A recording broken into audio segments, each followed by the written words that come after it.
Parliament ఎన్నికల polling సమీపిస్తున్న నేపథ్యంలో మొత్తానికి హాట్ గా మారింది రాజకీయాలు. ప్రధానంగా మెదక్, తెలంగాణలోని మెదక్ పార్లమెంటు అంటే ఇందిరాగాంధీ, మాజీ ప్రధాని ఇందిరాగాంధీ ప్రాతినిధ్యం వహించిన మెదక్ నుండి నీలం మధుముదిరాజ్ ఇప్పుడు అక్కడ నుండి ఎంపీ అభ్యర్థిగా నిలబడ్డారు కాంగ్రెస్ పార్టీ తరఫున. మొత్తాన్ని దేశం వైపు ఒక్కసారిగా మెదక్ వైపు చూస్తున్న పరిస్థితి. ఇప్పటికే ప్రచారంలో దూసుకుపోతున్నాడు నీలం మధుముదిరాజ్. ప్రచారం ఎలా జోరుగా సాగిస్తున్నారు, ప్రజలకు ఏం చెప్తున్నారు, ప్రచారంలో దూసుకెళ్తున్నారు, ఇప్పటికి తన మాటల్లో తెలుసుకునే ప్రయత్నం చేద్దాం. ప్రస్తుతం నీలం మధుముదిరాజ్ మనతో ఫోన్ లైన్ లో అందుబాటులో ఉన్నారు. నీలం మధు గారు, నమస్తే అండి. నమస్తే సార్. నమస్తే అండి. ఎలా ఉంది ప్రచారం, ఎలా సాగుతుంది? బాగుందండి, బాగుంది. ప్రచారం చాలా చాలా బ్రహ్మాండంగా నడుస్తుంది. మా కాన్స్టిట్యున్సీలో ఉన్న మా ఇన్ఛార్జ్ మినిస్టర్ కొండా సురేఖ గారు, అదేవిధంగా దామోదర్ రాజనరసింహ గారు, మైనంపల్లి హనుమంతన్న గారు, మా ఎమ్మెల్యే రోహిత్ గారు, అదేవిధంగా జగ్గారెడ్డి గారు, ఇన్ఛార్జీలు, డిసిసి ప్రెసిడెంట్లు, మా కార్యకర్తలు అందరం కూడా చాలా జోస్గా, ఎందుకంటే గత 10 ఏళ్ల నుంచి ప్రభుత్వం లేక ఇప్పుడు మా ప్రభుత్వం వచ్చి ప్రజాపాలన, ప్రజల మధ్యలో ఉండి స్వేచ్ఛనిచ్చే ప్రభుత్వం ఉంది కాబట్టి 6 గ్యారెంటీలలో 5 గ్యారెంటీలు నిర్వహించిన మా ముఖ్యమంత్రి రేవంత్ అన్న ఆశీస్సులతోటి ఖచ్చితంగా ప్రజల మధ్యలోకి వెళ్తున్నాం. ప్రజలకు చెప్తున్నాం కాంగ్రెస్ పార్టీ ఏం చేసింది, ఏం చేస్తుంది, ఏం చేయబోతుంది కూడా చెప్తున్నాం అన్న. ప్రజలందరూ కూడా మమేకమయ్యి ఇందిరాగాంధీ అక్కడ నుంచి ప్రధానమంత్రి అయిన గడ్డ ఒక బడుగు బలైన వర్గాల బిడ్డకు ఒక సర్పంచ్ నుంచి ఒక ఎంపీ టికెట్ ఇవ్వడం, పంచాయతీ పార్లమెంట్ పంపించే ఘనత కూడా కాంగ్రెస్ పార్టీకే ఉంది. ఖచ్చితంగా కాంగ్రెస్ పార్టీని మెదక్ ప్రజలందరూ కూడా ఆశీర్వదిస్తున్నారని తెలియజేస్తున్నారు. అంటే నిన్న బీజేపీ అమిత్ షా వచ్చి చూశారు, రాహుల్ గాంధీ ప్రధాని అయ్యేది లేదు, సచ్చేది లేదు, ఖచ్చితంగా ఇక్కడ నుండి మళ్ళీ రఘునందన బీజేపీ ఇక్కడ నుండి గెలవబోతుంది అని నిన్న అమిత్ షా వాక్యాలను గుర్తు చేస్తున్నాను మీకు. వాళ్ళ అహంకారమే వాళ్ళని బొందబెడుతుంది సార్. కాంగ్రెస్ పార్టీ అంటేనే సమానత్వం ఇస్తుంది. మాకు అన్ని వర్గాలను కూడా రహీం రాబర్ట్ అంటే సమానత్వం చూస్తాం. కుల మత భేదాలు లేకుండా అందరికీ రాజకీయంగా అయినా ఆర్థికంగా అయినా ప్రతి పేదవాడికి అండగా ఉండే పార్టీ కాంగ్రెస్ పార్టీ. అహంకారపూరిత మాటలు అనేది మీకు అన్ని తెలుసు కదా.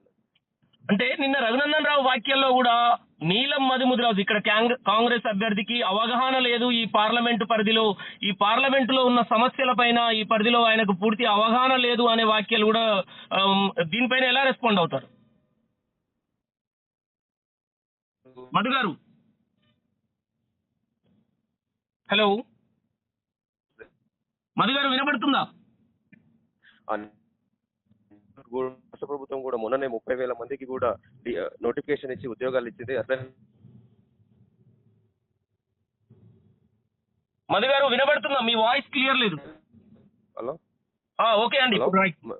మెదక్ పార్లమెంట్ లో కూడా నేను ప్రతి 6 నెలలకు ఒకసారి మా యువతకు కూడా జాబ్ మేళాలు పెట్టించి ఉద్యోగాలు ఇప్పించే బాధ్యత కూడా తీసుకుంటానని చెప్తున్నా. రైతులకు కూడా, రైతుల సమస్యల కూడా గురించి నాకు తెలుసు. అక్కడ ఒక ఎమ్మెల్సీ వెంకటరామరెడ్డి గారు ఉన్నాడు. అక్కడ కలెక్టర్ ఉన్నప్పుడు మల్లన్న సాగర్, రంగనాయక సాగర్ భూములను రైతుల కన్నీళ్లతోటి వాళ్ళ కన్నీళ్లను చూసుకొని ఈ రోజు ఎంపీగా నిలబడ్డ వ్యక్తి వెంకటరామరెడ్డి. అదేవిధంగా రఘునందన్ రావు కూడా దుబాకలో ఎన్నో వాగ్దానాలు చేసిండు. నిరుద్యోగ వృత్తి ఇస్తా అని చెప్పిండు, యువతకు కేంద్రం నుంచి తెచ్చి మొత్తం అద్దం తయారు చేస్తా అని చెప్పిండు. అద్దం తయారు చేస్తున్న నాయకుడు ఈ రోజు మరి 54,000 ఓట్లతోటి సిట్టింగ్ ఎమ్మెల్యే ఎట్లా ఓడిపోయిండో మీకు తెలియదా? దుబాక ప్రజలే నమ్మలేరు ఆయనను. మెదక్ పార్లమెంట్ ప్రజలు ఎట్లా నమ్ముతారన్న?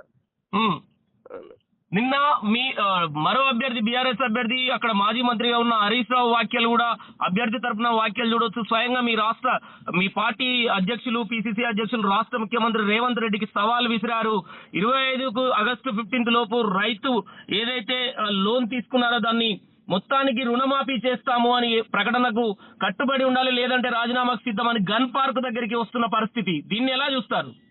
మేము ఖచ్చితంగా కట్టుబడి ఉన్నామని చెప్తున్నాము. మా ఏడుపాయల దుర్గమ్మ మీద ఒట్టేసి చెప్పిండు మా ముఖ్యమంత్రి, మేము ఆగస్టు 15 రోజు రుణమాఫీ 2 లక్షల రూపాయల రుణమాఫీ చేస్తామని చెప్పినాము. రాజీనామా లెటర్ పెట్టుకొని రెడీ ఉండు మనం రాజీనామా చేయడానికి. రైట్. మధు గారు, ఫైనల్ గా మా V5 న్యూస్ ఛానల్ ద్వారా మీరు మెదక్ పార్లమెంటు నియోజకవర్గ ప్రజానికానికి ఏం చెప్పదలుచుకున్నారు? ఒకవేళ ఆ ప్రజానికం మిమ్మల్ని ఆశీర్వదించి గెలిపిస్తే ఏం చేస్తారు అసలు మెదక్ పార్లమెంట్ కు? ప్రజలకు అందుబాటులో ఉండే నాయకుల్లాగా ఉంటా, ప్రజలకు మధ్యలో ఉంటా. నేను కూడా గెలిచిన తర్వాత కూడా ఒక టోల్ ఫ్రీ నెంబర్ నా మెదక్ పార్లమెంట్ లో ఉన్న అభ్యర్థిగా ఉంటా. మెదక్ ఎంపీకి టోల్ ఫ్రీ నెంబర్ ఇస్తా. ఆ నెంబర్ ద్వారా ఎలాంటి సమస్యలు ఏవి ఉన్నా పరిష్కరించేటందుకు కృషి చేస్తా. ప్రజల మధ్యలో నుండి ప్రజల సమస్యలు తెలుసుకొని అక్కడికక్కడనే పరిష్కరించేలాగా ప్రయత్నం చేస్తాను. మెదక్ ప్రజలందరూ కూడా నన్ను దీవించాలి, ఆశీర్వదించాలి, మీకు సేవ చేసే భాగ్యం కల్పించాలని మనస్ఫూర్తిగా లాస్ట్ క్వశ్చన్ అండి, ఒకటే మాటలో చెప్పండి. అంటే నీలం మధుముదిరాజును మెదక్ ప్రజానికం ఎందుకు గెలిపించాలి అంటే ఏం చెప్తారు? నీలం మధు ముదిరాజ్ అనేట ఆయన ఒక బీసీ బిడ్డ. అక్కడ ఆ ప్రాంతంలో బీసీలకు ప్రాతినిధ్యం వర్ధిస్తా. బీసీలు అందరూ కూడా సహకారం ఇవ్వాలి. అట్లనే సంపన్న వర్గాలు కూడా మద్దతు తెలపాలి. బీసీ బిడ్డను కాబట్టి బీసీ సోదరులు అదేవిధంగా బహుజన సోదరులు అందరూ కూడా మద్దతు తెలపాలని కోరుకుంటున్నాను. రైట్ అన్న, థ్యాంక్ యూ. తెలపాలి. బీసీ బిడ్డను కాబట్టి బీసీ సోదరులు అదేవిధంగా బహుజన సోదరులు అందరూ కూడా మద్దతు తెలపాలని కోరుకుంటున్నాను. రైట్ అన్న, థ్యాంక్ యూ.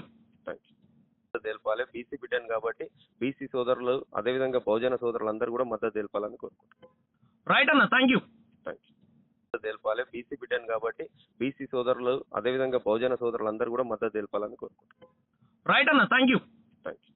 తెలపాలి. బీసీ బిడ్డను కాబట్టి బీసీ సోదరులు అదేవిధంగా బహుజన సోదరులు అందరూ కూడా మద్దతు తెలపాలని కోరుకుంటున్నాను. రైట్ అన్న, థ్యాంక్ యూ. తెలపాలి. బీసీ బిడ్డను కాబట్టి బీసీ సోదరులు అదేవిధంగా బహుజన సోదరులు అందరూ కూడా మద్దతు తెలపాలని కోరుకుంటున్నాను. రైట్ అన్న, థ్యాంక్ యూ.